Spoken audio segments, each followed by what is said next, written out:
코스피 상황부터 짚어주시고 코스피 관련한 뉴스 짚어주시면 될 것 같습니다. 네. 네, 뭐 시장 이야기는 제가 간단하게 좀 마무리하겠는데요. 네. 오늘 아침에는 한 8,180포인트 정도 순에서 시작을 했었어요. 빠지진 않았었습니다. 네. 시작할 때는 100포인트 올라가다가 네. 장중에 10시쯤부터 쭉 밀리기 시작해가지고 8,000포인트가 깨지기도 했어요. 그 지수가 좀 많이 밀리니까 뭐 특별한 악재가 나온 건 없었는데 없는데도. 최근에 좀 수급이 불안하다 보니까 외국인은 계속 파는 구조로 말씀드렸고요. 오늘은 금융투자 중심으로 기관도 팔다 보니까 네. 금융투자는 아무래도 개인들의 ETF 자금인데 그쪽도 꽤 물건이 많이 나오고 네. 이제 주가가 올라가면 연기금들은 또 이제 계속 파는 구조로 말씀드렸잖아요. 네. 초과가 되다 보니까 그럼 올라갈 때마다 계속 매물이 나오겠네라고 생각하니까 연기금은 매수로서의 어떤 기능을 못 하고 있는 상황이니까 네. 매수 주체가 좀 많이 부재했습니다.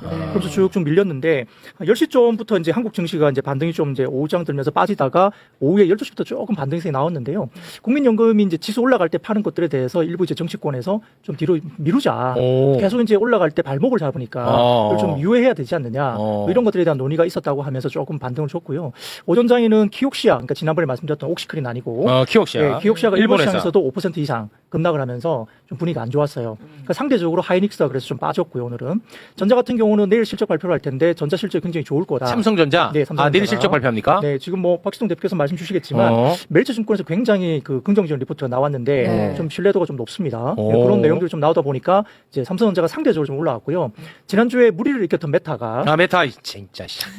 욕할 게 아닌 게 아이고, 메타가 아이고. 삼성전자에게 10조 원 규모의 계약 체결 가능성 이야기가 나왔습니다. 아우 죄송합니다. 네. 네, 그러니까 에이직 반도체라 해서 맞춤형 반도체를 전자 파운드리 쪽으로 줄 것 같다. 어. 10조 원 규모로 될 것 같다. 메타 쪽이. 삼성 위탁 센서. 네네. 그 삼성이 그 부분이 약했는데 그것도 보강되네요. 네, 그러면서 삼성 같은 경우는 엔트로픽 관련된 대규모 수도 이번에 받을 것 같고, 그 다음에 메타도 10조 원 규모 받을 것 같고, 네. 그래서 이제 하반기에 파운드리 쪽이 좋아지겠네라고 하면서 오늘 오후에 나온 게 삼성전자의 파운드리가 6월달 월간 기준으로 흑자 전환할 것 같다. 오 대박 사건. 그러면 이제 흑자 전환 시간이 좀 빨라지는 거 아니냐? 그리고 제가 지난번에 가려가면서 받는 분위기로 간다 이렇게 이야기 드렸잖아요. 네. 수주가 지금 한 50조 원 이상 정도 나오면서 이제는 메이저 업체들 가려서 좀 받을 분위기. 근데 뭐 실제로 가려받겠습니까? 좋은 것들은 다 받겠죠. 네. 그래서 아무튼 뭐 월간 기준 6월달이 흑자가 된다고 하니까 네. 상대적으로 하이닉스보다는 전자가 오늘은 이제 모멘텀들이 좀 있었죠. 아. 실적도 발표를 앞두고 있고 그것도 긍정적인 이야기가 나오고 이런 메타 관련된 것도 좀 해결이 되고 그런 것들이 있었고요. 하이닉스는 이제 나쁜 것보다는 아무래도 이제 키옥시아가 많이 빠지니까 그런 것도 좀 영향을 받았고 일부 좀 엔비디아의 차세대 모델에 대한 세미 어널리시스에 약간 부정적인 또 리포트가 하나 나왔어요.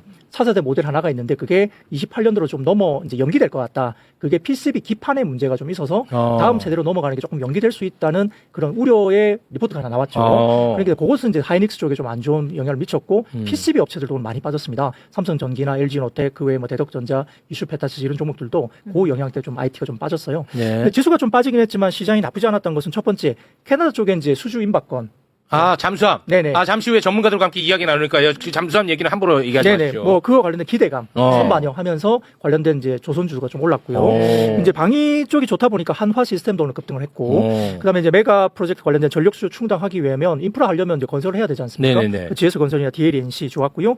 지난번에 순환매 과정에서 이제 경기 민감업종 금융주 잘 봐야 된다 말씀드렸는데 그랬었죠. 오늘 금융주 좋았고요. 또 좋았어. 자동차와 부품 타이어 굉장히 좋았습니다.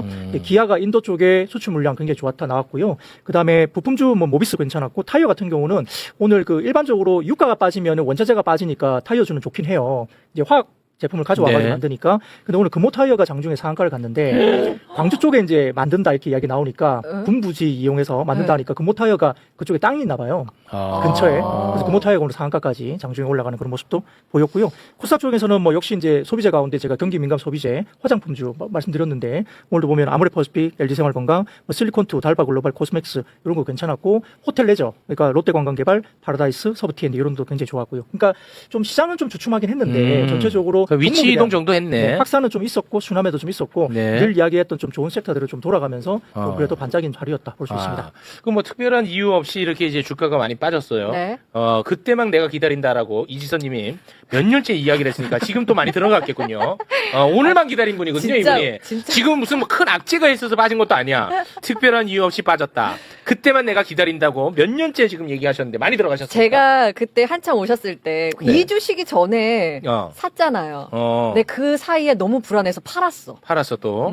그리고 지금 그 상태로 유지. 아, 이지선님은 워낙에 고집이 있습니다. 이게 고집, 그러니까 본인이 한 말만 지켜도 나쁘지 않을 텐데 네. 정말 고집이 아, 있어요. 불안해서 못 참겠더라고요. 그러니까 안 하는 게 좋아. 안 하는 게 나을 것 같아, 나는. 안 하는 게 좋을 것 같아. 주식을. 왜냐면 네. 자기 삶을 해치면서까지 하는 거는 나는 그건 투자가 네. 아니라고 보는 입장입니다. 아, 우리 최욱 씨는 어떤데요? 지금 괜찮아요? 저는 기분이 많이 안 좋은 상태예요. 하지만 길게 보고 간다. 그렇죠. 아, 네. 저는 그런 입장이고요.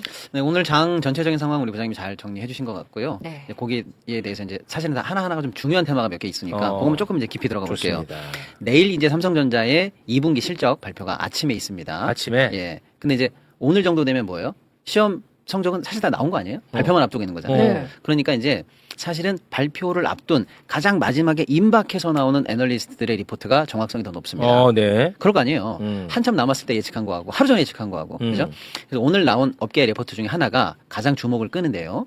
그게 이 리포트를 낸 애널리스트가 상반기 우리나라 1등 애널리스트로 상을 받으신 분이에요. 왜냐하면 오. 삼성전자 실적 아주 쪽집게처럼 잘 맞죠. 오, 좋아, 좋아, 좋아. 네, 그래서 그 사람이 뭐라고 했나 보다. 이게 오늘 총리의 관심인데 오늘 네. 리포트가 짠 나왔는데 네, 그 사람의 리포트 나왔어요. 나왔어요. 근데 그것도 바로 내일 앞두고니까 사실상 제가 말씀드렸죠. 가장 전날에 가면 갈수록 더 정확도가 높다고. 제일 정확하다고 소문난 사람이 하루 전날 냈으니까. 와, 그죠? 예. 이거는 신뢰도 높습니다. 높다고 일단 봅니다. 네. 예. 근데 이제 삼성전자 2분기 실적 중에서 제일 중요한 게 얼마나 남겼냐. 영업이익 아니에요. 예. 이 리포트의 추정치에 따르면 110조입니다. 110조. 감이 안 오세요? 110조. 감이 안 와. 너무 커. 너무 크잖아요. 감이 안 와. 그렇게 하면은 우리가 이거는 감이 안 와. 감이 너무 많아요. 110조. 1분기에 삼성전자가 1분기. 57조를 했어요. 예, 57조. 두 배네? 예, 57조 2천억이에요.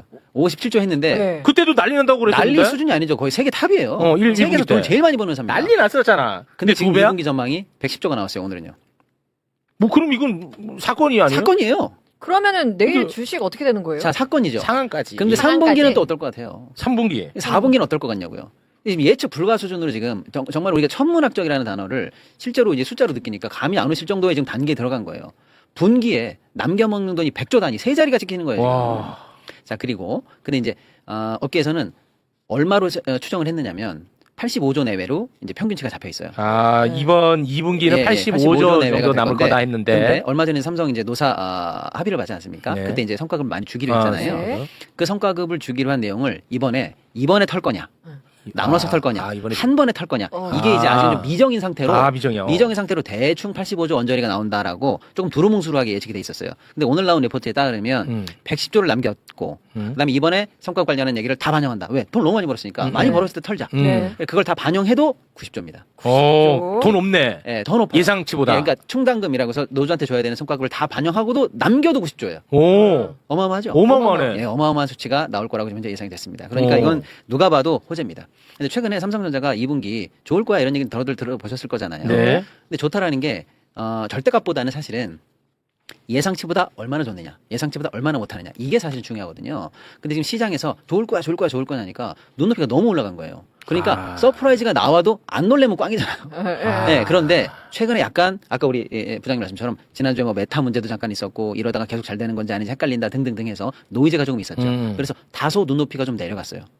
좋은 걸까요? 좋은 거죠. 눈높이가 내려갔잖아요. 눈높이 내려가서 이거 좋은 거야. 눈높이는 다소 내려갔는데 망한다 그랬어. 네, 그 정도까지 좋지는 않을 거야. 어. 이렇게 예상이 좀 되고 눈높이가 다소 낮아졌는데 거기에다가 지금 사실은 이제 낮아진 눈높이 하면 훨씬 더 좋은 실적이 나올 수 있지 않을까라고 오늘 사실은 기대할 만한 레포트가 나왔고 그래서 결론적으로 조금 장중에는 약간 변동이 있었지만 어쨌거나 삼성전자 같이 무거운 종목이 오늘 2.7 거의 3% 정도 올라붙이면서 우리 증시를 오늘 버텨내게 한 가장 중요한 이슈가 이겁니다. 그러니까 이 정도 수치는 알아야 돼. 우리나라 1등 기업이 분기에 드디어 세 자릿수를 100조를 남겨먹는 시대가 됐다. 이건 어마어마한 뉴스가 하나 말도 안 있었고요. 되죠. 네. 그래서 이제 삼성전자 관련한 소위 말하는 이제 S7이라고 해서 미국에 있는 M7처럼 삼성과 딸려 있는 삼성을 많이 가지고 있는 회사들이 더러 있거든요. 삼성물산, 삼성생명 등등등 이 회사들도 동시에 다 증시가 호조를 보이면서 오늘 좀 큰 주식들을 좀 끌어갔다. 일단 흐름은 이렇게 보고요. 네. 두 번째로 이제 중요하게 보셔야 될 이슈가 하나 있는데 SK 하이닉스의 미국 ADR 상장 우리가 여러 번 다뤘죠. 네. ADR 상장 일정이 얼추 나왔습니다. 7월 10이에요. 7월 10일. 예. 근데 물론 다소 하루 이틀 변경은 있을 수 있습니다만 일단 7월 10일로 보고 있습니다. 이번 주네요. 이번 주 금요일이에요. 네. 그럼 이제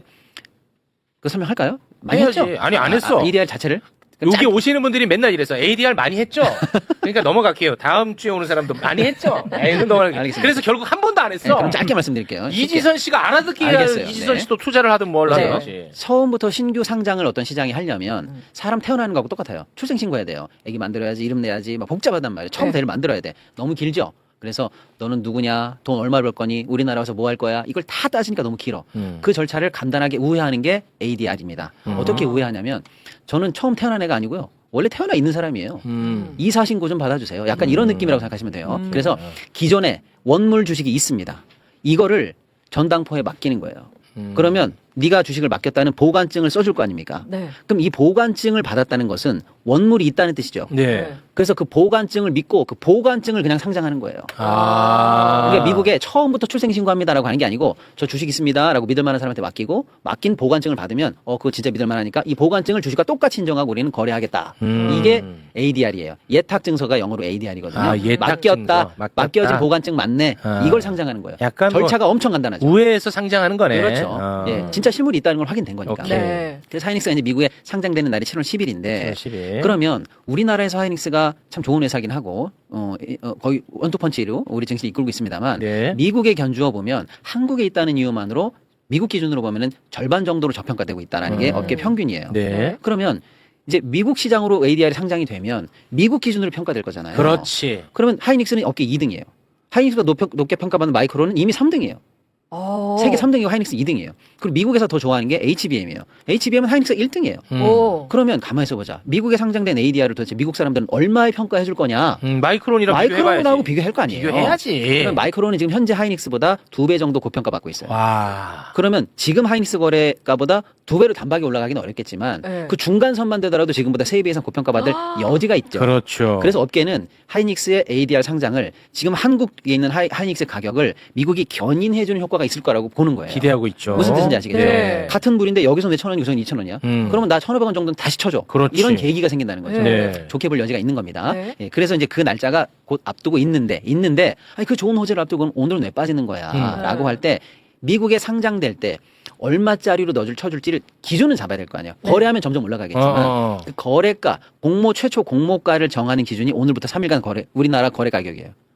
아, 우리나라의 거래 가격을 기준으로 해서 너는 얼마짜리구나. 그러면 너 ADR 얼마야? 그 이놈들이 일부러 누르는 그럴 거 가능성이 좀 있어 보여요. 이 새끼들 진짜 일부러 눌렀구만 지들 싸게 살라고. 아니, 이건 저의 견해입니다. 아, 견해예요. 네, 그래서 견해. 그래서 삼성 같은 이런 호재가 났으면 미루어 추산컨대 하이닉스도 그만한 영업이익을 내고 있지 않을까 이렇게 생각할 수 있죠. 그렇게 추정. 실적 발표만 안 나왔을 뿐이지. 그렇죠. 네. 그리고 삼성은 지금 실적 발표 내일 하는 게 잠정치예요. 하이닉스는 잠정치를 안 하고 그냥 바로 본 실적을 내버려요. 그러니까 삼성은 잠정 한번 내고 본 실적 한번 더 내요. 근데 잠정치가 없다 뿐이지 삼성과 비슷한 수준으로 괄목할 만한 성장을 하이닉스도 하고 있잖아요.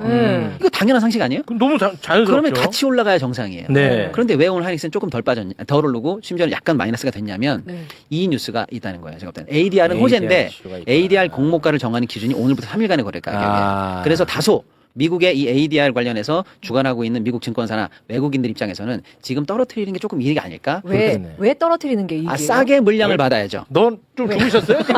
여태 그 얘기했잖아. 아니. 오늘, 내일, 모레 한국에서 거래되는 가격을 기준으로 해서 미국 ADR 가격이 결정되니까 낮으면 낮을수록 지들은 싼 가격에 살 수 있잖아. 싸게 사고 싶어서. 처음부터 싸게 가는 거예요. 왜냐하면 그걸 기관이 가져가거든요. 개인들이 공부하는 게 아니라 네. 미국 증권사 4개가 가져갑니다. 네. 예, 그러니까 걔네들은 싸게 받으면 좋죠. 좋잖아. 그리고 이제 딱 싸게 받은 걸 공부한 다음에 일반에게 딱 풀죠. 그럼 그때서부터 많이 튀면 튈수록 더 그럼 이득이잖아요. 이제 시장가에 맞춰지겠지. 그렇죠. 그럼 예. 튀겠지. 그렇죠. 그러면은 그 차익이 많아지겠지. 그렇죠. 그러니까 지금 누르는 거 아니겠냐라고 우리가 추정을 해보는 거야. 주무셨어요? 아니요, 잘 들었어요. 네.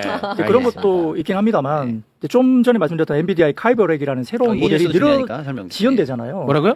아까 말씀드렸던 NVIDIA 다음 모델이 28년으로 지연된다. 아, 지연됐죠. 그게 이제 세미 어널리시스에서 나온 건데 카이버렉이 들어가게 되면 물량이 지금보다 좀 더 많이 늘어날 텐데 그게 지연되니까 물량 늘어나는 게 이제 더 뒤로 밀리나? 그렇겠죠. 이게 이제 HBM 관련된 부분들이니까 지금 HBM을 더 많이 하는 하이닉스가 조금 악재였다는 거고 두 가지. 두 번째 키옥시어가 제가 오늘 오전 중에 5% 이상 빠졌다 그랬잖아요. 네. 말씀드렸듯이 하이닉스가 키옥시어의 지분을 갖고 있잖아요. 그러니까 그 영향도 이제 오늘 안 좋게 받았는데 그것도 지금 삼성전자와 하이닉스의 지금 인센티브 이 부분이 이제 일본에서도 문제가 되는 게 키옥시아는 전신 이제 도시바였거든요. 도시바라는 회사였는데 도시바야. 그때 기준으로 아직까지는 인센티브를 주는 거예요. 네. 예를 들어서 하이닉스와 삼성전자만큼 인센티브를 안 주죠. 직원들에게 낮은 인센티브를 주는 거죠. 네. 그래서 지금 일본 현지에서는 키옥시아의 주요 멤버들이 다른 데로 유출될 가능성을 이제 또 고민합니다. 아. 지금 규정이 그렇게 안 돼 있으니까 돈을 못 준다는 거죠. 많이 아, 못 준다. 네네. 그러면 이제 많이 주는 쪽으로 옮길 거 아니냐. 그렇게 해서 키옥시아 쪽에서의 인력 유출도 오늘 키옥시아의 좀 악재로 아. 일본 시장에서 얘기되다 보니까 키옥시아가 빠지니까 하이닉스가 지분 갖고 있기 때문에 음. 같이 좀 안 좋게 본 것도 이제 영향을 미쳤다 볼 수 있습니다. 근데 이게 이제 조금 쉽게 설명해드리면 네. 엔비디아가 이제 세계 최고의 어쨌거나 반도체 GPU 뭐 이런 걸 만드는 회사 아닙니까? 네. 얘네들이 만드는 여러 가지 GPU가 있지만 그걸 좀 더 잘하기 위해서 걔네들 막 집적해서 넣어놓은 AI 서버 같은 게 하나 있다고 생각해 보시면 될 것 같아요. 그러니까 반도체로 만든 GPU나 여러 칩을 또 한 번에 때려 넣어서 만드는 AI용 서버 같은 거 이런 게 있다고 해볼게요. 네. 이것도 차세대 먹거리잖아요, 엔비디아 입장에서. 네네. 그리고 거기도 얼마나 많은 칩이 들어가게요. 네. 근데 이 차세대 핵심 제품 이름이 카이버예요, 카이버. 방금 말씀하신 카이버. 네. 요게 원래 곧 출시가 될 거라고 생각했는데 내년쯤이면 요게 1년 이상 늦춰질 수 있다는 리포트가 나왔어요, 오늘. 그러니까 야, 엔비디아 그럼 먹거리 조금 문제 생기는 거 아니야? 그리고 거기 안에 수많은 HBM이라는 칩이 들어가야 되는데 그거 납품도 조금씩 미뤄지는 거 아니야? 라고 해서 하이닉스가 영향을 받았다. 이렇게 보는 게 맞긴 맞는데 여기서부터 이제 또 저희 해석인데요. 네네. 얘네들은 이런 리포트를 가끔 내요. 내고 또 그 반대 포지션에 해당하는 리포트도 내면서 장사를 잘해요, 얘네들이.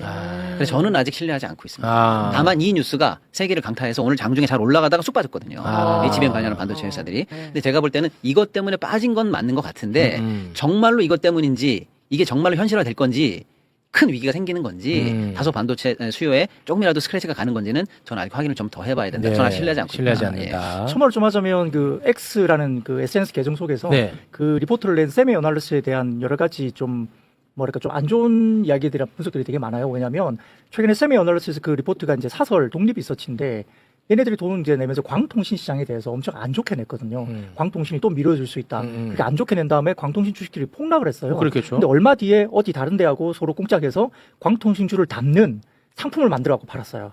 주가를 폭락시킨 다음에. 그 우연인지 아닌지 모르겠지만 그렇게 하고 이제 물건을 만들어서 팔았죠. 아. 주가를 폭락시키고 그 주식이 편입된 상품을 만들기도 했고요. 어. AMD 쪽에 대해서 되게 안 좋은 리포트를 쓰기도 했었습니다. 근데 AMD 쪽하고 어디 뭐 그 임원들하고 만난 다음에 그다음에 톤다운된 아주 좋은 리포트를 또 써주고 그러니까 결국은 좀 충격을 주고 그다음에 본인들의 유료 리포트를 팔고 뭐 다른 거 하는 그런 행태에 대해서 꼬집는 X상의 한국 사람이 아니고 미국 쪽에 있는 여러 이제 사람들이 그런 것들 되게 꼬집고 있어요. 근데 워낙 파급력이 있는 쪽이니까 세미 어널리시스가 그러니까 이런 것들이 다소 좀 시장을 흔드는 노이즈처럼 보인다 이렇게 생각할 수 있습니다. 그놈 역으로 가면 돈 벌겠네. 방금 말씀 주신 것처럼 AMD 관련한 이슈가 조금 있었거든요. 근데 오늘 나왔던 이 뉴스에 피해라고 할까요? 아무튼 좀 안 좋은 영향을 받는 건 엔비디아 또 HBM 관련한 우리 회사들이잖아요. 그렇죠. 네. 그럼 반대쪽에서 약간의 그런 호재를 받는 거는 거꾸로 AMD 쪽이에요.